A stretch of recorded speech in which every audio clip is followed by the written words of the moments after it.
అమ్మాయిలకి ఒక దరిద్రమైన రోజు అంటూ ఒకటి వస్తుంది. అది ఎప్పుడంటే పెళ్లి తర్వాత. ఎందుకంటే తను పుట్టి పెరిగిన ఇంట్లో కూడా తను వన్స్ ఒకసారి పెళ్ళి అయిపోయిన తర్వాత తన సొంత ఇంటికి కూడా ఒక అతిథిలాగా వెళ్ళాల్సి వస్తుంది.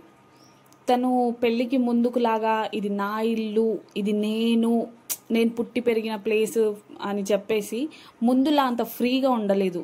తన ఫ్యామిలీ మెంబర్స్ కూడా తనతో అంత ఫ్రీగా ఉండలేరు. తన తమ్ముడు అక్క చెల్లెలైనా సరే వాళ్ళు పెళ్ళికి ముందు ఎంత కొట్టుకున్నా తిట్టుకున్నా బాండే వేరు. వన్స్ పెళ్ళైపోయిన తర్వాత తనని ఒక గెస్ట్ లాగా ట్రీట్ చేస్తారు. ఏమనొద్దు, స్పెషల్గా మర్యాదలు చేయాలి, ఇది అని చెప్పేసి. ఎందుకలా? ఒక్కసారి పెళ్ళైపోతే తను పుట్టి పెరిగిన ఇంటికి దూరం అయిపోవాల్సిందే.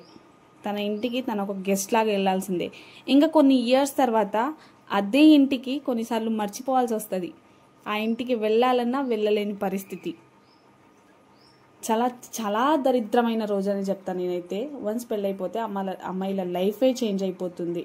తన పుట్టిన్ని వదిలేసి తన మెట్టినింట్లో అడుగుపెట్టి అక్కడ ఎవ్వరూ తెలియని ఆ ఇంట్లో అడుగుపెట్టి వాళ్ళతో క్లోజ్ అయిపోయి పుట్టి పెరిగిన ఇంటి వాళ్ళతో దూరం అయిపోయి ఈ రిలేటివ్స్ని కాదని ఈ రిలేటివ్స్ని దగ్గర చేసుకొని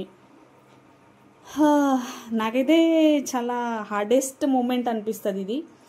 నాకు పెళ్ళైపోయిన తర్వాత ఇంతకీ నేను చెప్పినంత కరెక్టా అబద్ధమా మీరే కింద కామెంట్ చేసి చెప్పాలి. ఇంతకీ పెళ్ళెవరిది ఏంటి అని అంటే ముందు వీడియోలో షార్ట్లో అయితే చెప్పాను, మా ఆడపడుచుదని చెప్పేసి.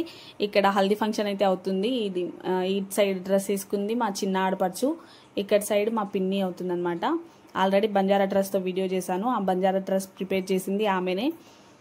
ఇక్కడ హల్దీ ఫంక్షన్ బాగానే ఎంజాయ్ చేసాం. ఎక్స్పెక్ట్ చేసినంత కాదు కానీ ఓకే బాగానే చేసాం అనమాట. సో తిన ఫ్యామిలీ బ్యాక్గ్రౌండ్ వచ్చేసి 2 అన్నయ్యలు, ఈమె ఒక్కతే. చాలా గారాబంగా పెరిగిందని చెప్తాను. ప్రతి ఇంట్లో అమ్మాయి గారాబంగానే పెరుగుతుంది.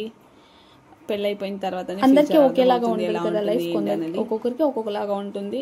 నేనైతే కొంచెం నా ఎక్స్పీరియన్స్తో చెప్తున్నాను అనమాట. అలానే నాకేదో కష్టాలు ఉన్నాయని కాదు, కానీ ఇప్పటికీ నాకు డైజెస్ట్ కాదు అది. పెళ్ళైపోయింది, లైఫ్ చేంజ్ అయిపోయింది, ఫ్యామిలీ చేంజ్ అయిపోయింది, మా ఇంటికి నేను దూరం అయిపోయినా అనే బాధ నాకు ఎప్పటికీ ఉంటుంది. ఇప్పటికీ ఏడుస్తూనే ఉంటాను నేను. ఇక్కడ మొత్తం బ్రదర్స్ గ్యాంగ్, బ్రదర్స్ అని కాదు మావయ్యలు బ్రదర్స్ అందరు ఉన్నారు.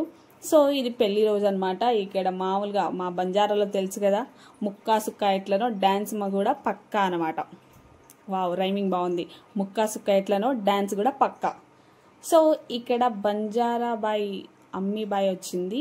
బంజారాలో చాలా ఫేమస్, కొంచెం ఫేమ్ అవుతుంది, యూట్యూబర్ తను కూడా. సో ఇక్కడ అందరు కలిసి డ్యాన్సులు చేస్తున్నారు. ఫంక్షన్ హాల్లో అయితే పెళ్లి జరిగింది, చాలా బాగా సెలబ్రేట్ చేసుకున్నారు. అబ్బాయి వచ్చేసి కానిస్టేబుల్ అనుకుంటా, పోలీస్ డిపార్ట్మెంట్. అమ్మాయి డిగ్రీ అయిపోయింది, ప్రైవేట్గా కాలేజ్లో ఆర్ స్కూల్లో టీచింగ్ చేస్తుండే. నాకు అంతగా తెలియదు, తప్పుగా చెప్పుంటే అమ్మాయి వాళ్ళు ఎవరైనా వీడియో చూసుంటే సారీ. ఇంతకీ ఎవరిది పెళ్ళి ఏంటి అనేది ముందు వీడియోలో చెప్పినా కదా, చూడకపోయింటే ఇప్పుడు మళ్ళీ చెప్తాను. ఇది మా అత్తయ్య వాళ్ళ చెల్లెలు కూతురు అనమాట, వాళ్ళది పెళ్ళి. అందరు డాన్స్ చేస్తున్నారు. మరి నువ్వెక్కడ ఉన్నావు అని మీరు అనుకోవచ్చు. నాకైతే ఎందుకో డాన్స్ చేయాలనిపించలేదు, సో నేనైతే డాన్స్ చేయలేదు. వీడియో కూడా నేను తీయలేదు, వేరే వాళ్ళకి ఫోన్ తీసుకొచ్చారు వీడియో. ఎలాగో నాకు వీడియోస్కి పనికి వస్తుంది కదా అని చెప్పేసి పెట్టుకున్నాను వీడియోలు. వాళ్ళకి సెండ్ చేసిన తర్వాత యూట్యూబ్లో పెడదాంలే అని చెప్పేసి.